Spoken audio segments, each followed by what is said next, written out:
Imagine-toi assis en tant que puissant sénateur romain lors d'un banquet impérial, le vin coule dans des coupes dorées, les lyres jouent des mélodies douces, ta femme est assise à tes côtés vêtue de soie pourpre. Le palais brille à la lumière des chandelles. Puis l'empereur Caligula se lève de son trône, ses yeux balaient les tables comme un prédateur choisissant sa proie. Son doigt pointe vers ta femme. Toi. Viens avec moi. Ton cœur se glace. Elle tremble, sa main cherche la tienne sous la table. Mais avant que tu puisses réagir, des gardes prétoriens se tiennent derrière toi, des épées à ta gorge, invisibles mais palpables. Un officier murmure, sourit, sénateur. Applaudit. Ou tes enfants meurent avant l'aube. Ta femme se lève, les larmes aux yeux, et suit l'empereur à travers l'arche de marbre. La musique continue. Tu applaudis. Tu souris. Tu meurs à l'intérieur. C'était la réalité sous Caligula, un homme qui exerçait le pouvoir non par le meurtre, mais par la destruction systématique de l'âme. Et si je te disais que l'homme devenu symbole de la folie impériale fut autrefois l'enfant le plus aimé de Rome, un garçon adorable en minuscules bottes de soldat, que les légions appelaient « petites bottes » et vénéraient comme leur mascotte? En l'an 12 après Jésus-Christ, Gaius Julius César naquit dans un monde qui lui promettait la grandeur. Son père Germanicus était le général le plus brillant de Rome, courageux, juste, aimé du peuple. Sa mère Agrippine l'aînée descendait directement de l'empereur Auguste. Dans ses veines coulait le sang de Marc-Antoine et de Jules César lui-même. Ce garçon n'était pas simplement noble, il était de sang royal. Mais son enfance ne se passa pas dans des palais de marbre. Au lieu de cela, il grandit dans les camps militaires le long de la frontière germanique, entouré de dizaines de milliers de légionnaires. Les soldats adoraient son père, et quand le petit Gaius se dandinait à travers les camps, ses guerriers aguerris fondaient. Ils lui confectionnèrent un uniforme miniature, une armure minuscule, une petite épée, et surtout, de minuscules bottes de soldats, appelées Caliga. Le nom resta. Caligula. Petites bottes. Il était leur mascotte, leur porte-bonheur. Quand Germanicus inspectait les troupes, le petit Caligula s'asseyait sur ses épaules et saluait les hommes qui l'acclamaient. Il jurait que cet enfant deviendrait un jour un grand chef juste et courageux comme son père. Les premières années furent dorées.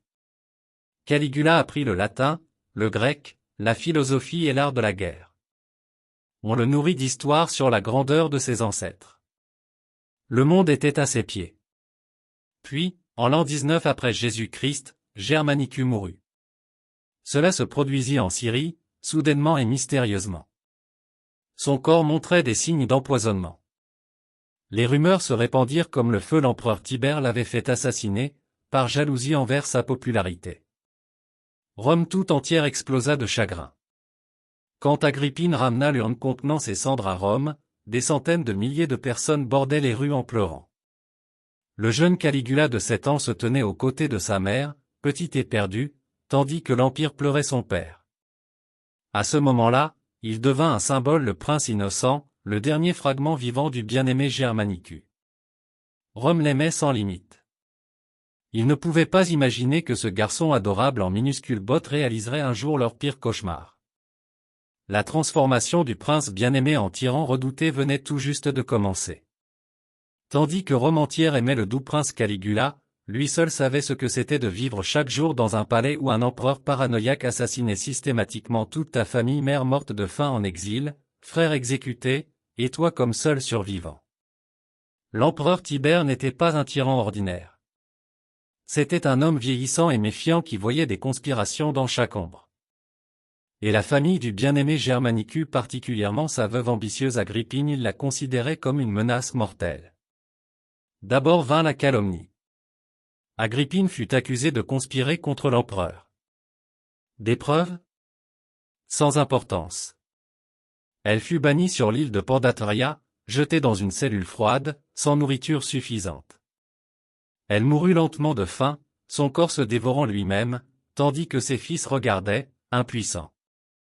Les frères aînés de Caligula, Néro et Drusus, furent éliminés ensuite. Fausses accusations. Procès truqué. Néro mourut en exil, probablement par suicide forcé. Drusus fut jeté dans les cachots du Palatin, où il eut si désespérément faim qu'il tenta de manger le rembourrage de sa paillasse. Il mourut seul, oublié. Caligula avait 19 ans et assistait à l'anéantissement systématique de sa famille. Il savait, un mot de travers, un geste de travers, et il serait le prochain. Alors il apprit à survivre. Il perfectionna le masque de la soumission. Tibère exigea que Caligula vienne à Capri, une île paradisiaque que l'empereur avait transformée en son enfer privé. Là-bas, le vieil homme vivait dans des excès pervers, orgies avec des mineurs, tortures bizarres pour son plaisir, et une méfiance sans fin envers tous. Caligula devait regarder. Sourire. Applaudir. Jamais grimacer, jamais montrer de dégoût. L'historien Suétone écrivit plus tard que personne n'avait jamais été meilleur esclave ou pire maître que Caligula. Durant ces années, le jeune prince apprit la leçon la plus brutale de sa vie, le pouvoir signifie le contrôle absolu. La compassion est une faiblesse. La confiance est mortelle. Et celui qui survit le fait en enterrant son humanité. Puis, en mars 2037 après Jésus-Christ, Tibère mourut. Les circonstances étaient mystérieuses. Certaines sources affirment que Caligula aurait étouffé le vieil empereur avec un oreiller, alors qu'il gisait dans le coma. D'autres disent qu'il le laissa simplement mourir. Rome explosa de joie. Le cauchemar était terminé. Le fils bien-aimé de Germanicus allait désormais régner. Ils l'appelèrent leur étoile, leur soleil, leur enfant chéri. Ils n'avaient aucune idée du monstre que le palais de Tibère avait créé. Les 6 premiers mois du règne de Caligula furent si glorieux que les historiens les décrivirent comme un âge d'or. Il libéra les prisonniers politiques, baissa les impôts, organisa des jeux spectaculaires, et le peuple romain l'aimait sans limite, puis il tomba malade, et quand il se réveilla, c'était un homme différent. À seulement 24 ans, Caligula monta sur le trône, et Rome respira avec soulagement. Le cauchemar de Tibère était enfin terminé. Le nouvel empereur commença par des gestes qui lui valurent une vénération immédiate. Son premier acte? Il brûla les dossiers secrets tristement célèbres de Tibère, ces listes de noms de prétendus conspirateurs qui avaient plané sur Rome pendant des années comme une sentence de mort. Des milliers respirèrent. Leurs noms, leurs familles en sécurité. Il accorda l'amnistie aux prisonniers politiques et ramena les exilés à Rome. Il honora sa famille assassinée par de somptueuses cérémonies funéraires, voyagea personnellement vers les îles où sa mère et ses frères étaient morts, et ramena leurs cendres dans des urnes dorées. Le peuple pleura d'émotion. Puis vinrent les jeux. Des combats de gladiateurs comme Rome n'en avait jamais vu, des animaux exotiques d'Afrique, des batailles navales élaborées dans des arènes inondées, de la nourriture gratuite pour chaque citoyen. Caligula jetait de l'argent dans la foule depuis les balcons du palais. Il baissa les impôts. Il consulta le Sénat avec respect. Rome tomba amoureuse de son jeune empereur généreux. Mais vint alors octobre 2037 après Jésus-Christ. Caligula tomba soudainement et gravement malade. Forte fièvre. Convulsions. Perte de conscience. Les médecins murmuraient d'inflammation cérébrale, peut-être d'encéphalite. Rome entière retint son souffle. Des citoyens se rassemblèrent devant le palais, priant les dieux. Certains jurèrent même de sacrifier leur vie pour sa guérison. Les jours passèrent. Puis les semaines. Finalement, après un mois, Caligula ouvrit les yeux. Mais quelque chose avait changé. Les gens autour de lui le remarquèrent immédiatement, un regard étranger dans ses yeux, une froideur qui n'était pas là auparavant. Était-ce la maladie? La fièvre avait-elle endommagé son cerveau de façon permanente, détruit les voies neurologiques qui régulaient l'empathie et le contrôle des impulsions? Ou la maladie lui avait-elle simplement donné l'excuse parfaite pour enfin laisser tomber le masque? L'homme qui se leva de ce lit de malade n'était plus le jeune empereur bienveillant. Il était autre chose. Quelque chose de sombre s'éveilla en lui, ou peut-être avait-il toujours été là, attendant patiemment. Les 6 mois de bonheur étaient terminés. Le cauchemar ne faisait que vraiment commencer. Personne ne sait exactement quand Caligula perdit la raison, mais les premiers signes furent suffisamment bizarres pour que même ses conseillers les plus proches commencent à chuchoter. Il nomma son cheval favori consul, se déclara lui-même Dieu vivant, et commença à parler avec la lune la nuit. Cela commença par les vêtements. Caligula apparut soudainement lors de cérémonies publiques déguisé en Jupiter avec une barbe dorée, la foudre à la main, et une couronne de laurier sur la tête. Il ordonna que sa statue soit placée dans chaque temple de Rome, aux côtés des vrais dieux. Puis il exigea l'adoration. Pas symboliquement. Littéralement. Les citoyens devaient s'agenouiller devant lui et s'adresser à lui comme à un dieu. Celui qui refusait était exécuté.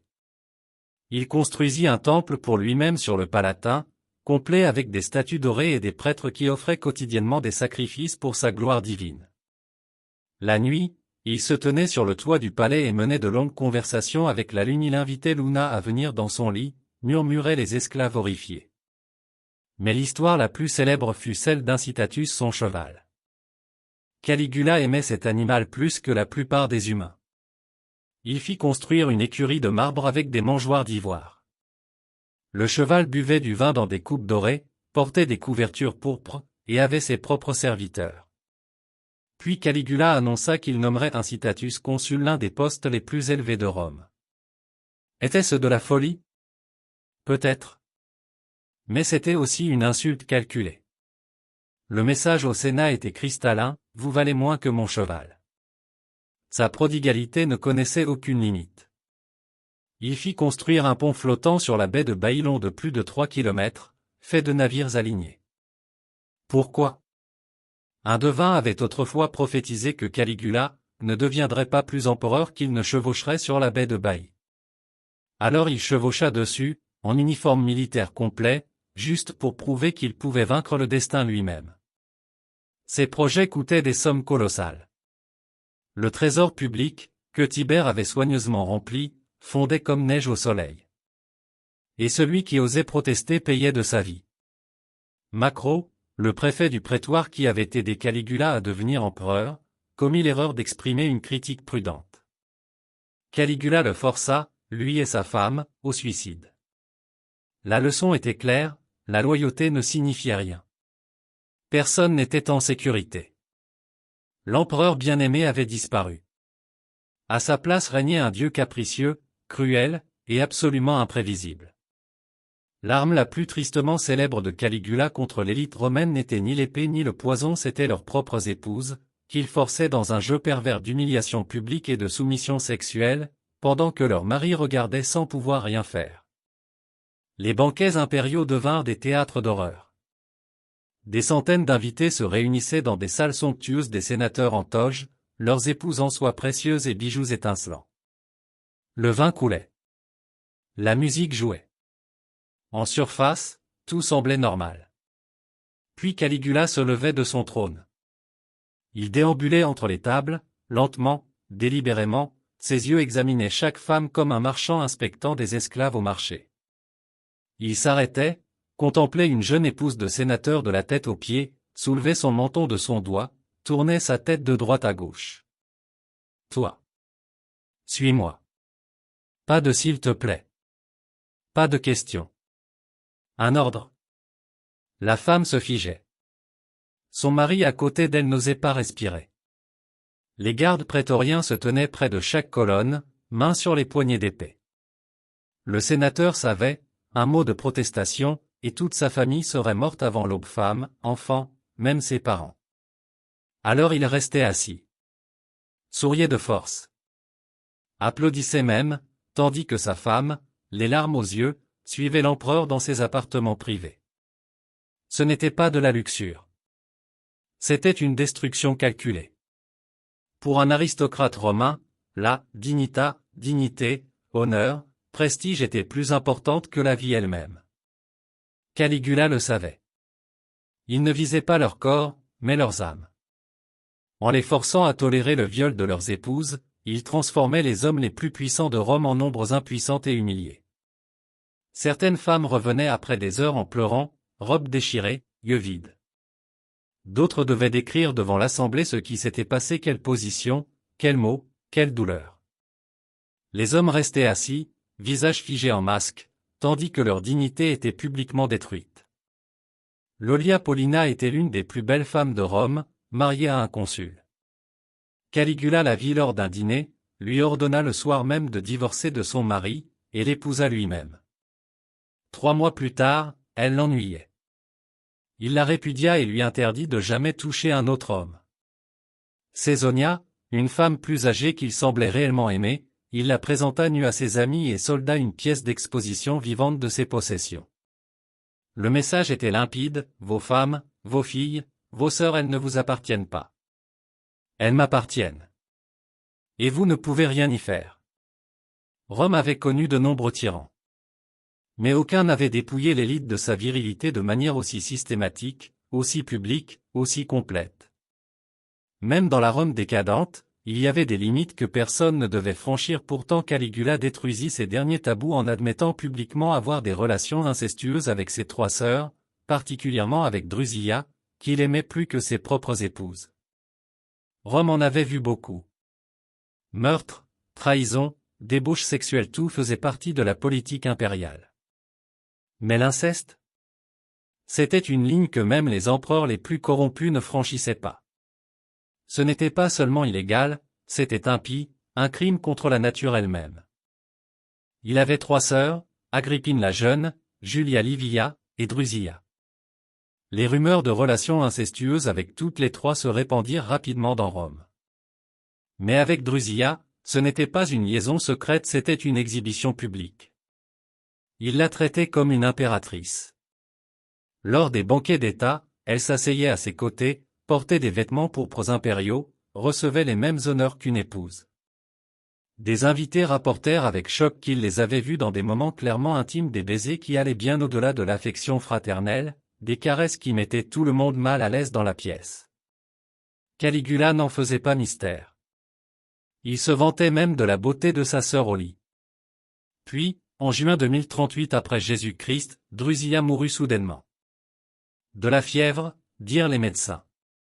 Elle n'avait que 22 ans. La réaction de Caligula défia toute raison. Il ordonna un deuil national pour une princesse, comme si elle était une impératrice régnante. Tous les commerces fermèrent.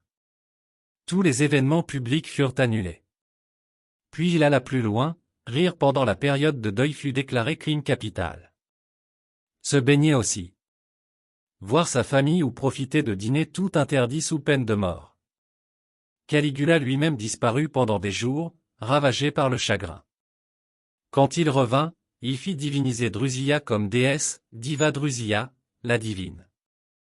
Des temples furent construits pour elle, des prêtres nommés, des sacrifices offerts. Ses autres sœurs vécurent le contraire. Quand Agrippine et Livia furent plus tard impliquées dans une conspiration contre lui, il ne montra aucune pitié. Toutes 2 furent bannies sur des îles désolées, leur fortune confisquée. Les sœurs avec qui il avait prétendument été intime, il les traitait maintenant comme de la racaille. Entre-temps, Caligula épousait et répudiait des femmes comme d'autres changent de vêtements. 4 mariages en 4 ans. Junia Claudia mourut en couches. Livia Orestia, il l'épousa directement lors de son mariage avec un autre homme, il ordonna simplement aux mariés de se mettre de côté. Le message était clair, Caligula était au-dessus de toutes les lois romaines, divines, naturelles. Même les tabous les plus sacrés n'étaient pour lui que des règles supplémentaires à briser. En seulement 2 ans, Caligula transforma le trésor public le plus riche du monde en une chambre vide, et quand l'argent vint à manquer, il commença à exécuter les familles les plus riches de Rome sous de fausses accusations et à confisquer leurs fortunes. L'empereur Tibère avait laissé à Rome 2,7 milliards de sesterces, une fortune qui aurait pu financer des générations. Caligula la dilapida en moins de 2 ans. Le pont flottant sur la baie de Baï? Des millions de sesterces, pour un spectacle de 2 jours. Les jeux de gladiateurs sans fin avec des animaux exotiques d'Afrique? Encore des millions. Des statues dorées de lui-même dans chaque temple? Les coûts explosèrent au-delà de toute mesure. Puis vint sa ridicule campagne en Germanie. Caligula marcha avec des légions vers la côte, prêt pour de glorieuses conquêtes. Au lieu de cela, il ordonna à ses soldats de ramasser des coquillages sur la plage, il les appela « butin de l'océan », son triomphe sur Neptune lui-même. Les vétérans étaient stupéfaits. Les coups? Dévastateurs. Quand le trésor public se tarit, Caligula devint créatif. D'abord vinrent les taxes bizarres. Les prostituées devaient payer des taxes pour chaque transaction. Les procédures judiciaires furent taxées. Les mariages. Même la nourriture sur les marchés. Rome gémissait sous le fardeau. Mais ce n'était pas suffisant. Alors Caligula commença le pillage systématique des riches. Des sénateurs fortunés furent soudainement accusés de trahison, accusations inventées, faux témoins, procès truqués. Le verdict était toujours décidé d'avance, coupable. Peine de mort. Fortune confisquée. Particulièrement perfides étaient les testaments falsifiés. Quand un Romain riche mourait, Caligula découvrait soudainement un testament qui le nommait héritier principal. Personne n'osait contredire. Les familles étaient déshéritées, leur fortune générationnelle directement détournée dans les coffres privés de Caligula. Certains hommes fortunés furent littéralement forcés au suicide, juste pour que Caligula puisse s'emparer de leur domaine. D'autres disparaissaient simplement, et leur villa était, volontairement, transférée à l'empereur. Le contraste avec le règne stable, bien que sombre, de Tibère était dévastateur. Rome avait souffert sous un avare qui thésaurisait l'argent. Maintenant il souffrait sous un prodigue qui menait l'empire à la ruine économique. L'ironie cruelle? La richesse, autrefois signe de sécurité et de statut, devint une sentence de mort. Les familles fortunées tentaient désespérément de cacher leur richesse, de donner leur fortune, de paraître pauvres. Mais Caligula savait toujours qui avait encore de l'argent. Et il le prenait par la force, par le mensonge, par le meurtre. Rome, l'empire le plus riche du monde, devint la chambre au trésor personnel d'un fou. Et personne ne pouvait l'arrêter. Le 24 janvier 41 après Jésus-Christ, après presque 4 ans de terreur, l'élite de Rome décida que c'en était assez. Un groupe de gardes prétoriens, mené par un homme nommé Cassius Chaerea, que Caligula humiliait quotidiennement avec des insultes homosexuelles, planifia l'assassinat de l'empereur. La conspiration se forma dans l'ombre du palais. Préfets du prétoire, sénateurs frustrés, même des affranchis impériaux, tous unis par la peur et la haine. Ils savaient, s'ils échouaient, leur famille serait anéantie. Mais continuer à vivre sous Caligula n'était plus une option. Cassius Chaerea était le chef parfait. Un tribun de la garde prétorienne expérimenté au combat, loyal et discipliné. Mais Caligula en avait fait sa cible personnelle. Quotidiennement, l'empereur le ridiculisait publiquement, le traitait d'efféminé, lui donnait comme mot de passe des termes humiliants comme « Vénus » ou « Priape », dieu de l'amour et de la sexualité. Le message était clair, Chaerea n'était pas un vrai homme. L'humiliation le rongeait. Ce soldat, qui avait combattu dans des dizaines de batailles, fut rabaissé au rang de bouffon de cour. Son honneur, sa dignité détruit. Le 24 janvier 41 après Jésus-Christ, les Jeux palatins eurent lieu. Caligula était de bonne humeur, appréciait les combats de gladiateurs, plaisantait avec les invités. Vers midi, il se leva pour aller déjeuner. Le chemin le plus rapide passait par un couloir étroit et souterrain. Les conspirateurs attendaient là. Quand Caligula entra dans le passage sombre, accompagné seulement de quelques serviteurs, Chaerea sortit des ombres. Son épée étincela. « Prends ça !» La lame frappa Caligula entre le cou et l'épaule. L'empereur cria, trébucha, tenta de fuir. Mais d'autres conspirateurs se précipitèrent, épée, poignard, tous frappèrent. Encore et encore et encore. Caligula hurla à l'aide. Ses gardes du corps étaient trop loin, ses serviteurs s'enfuirent. L'homme qui se proclamait Jupiter, qui exigeait l'adoration divine des citoyens, mourut comme un animal dans un tunnel sombre. Plus de 30 blessures déchirèrent son corps. Mais les conspirateurs n'avaient pas terminé.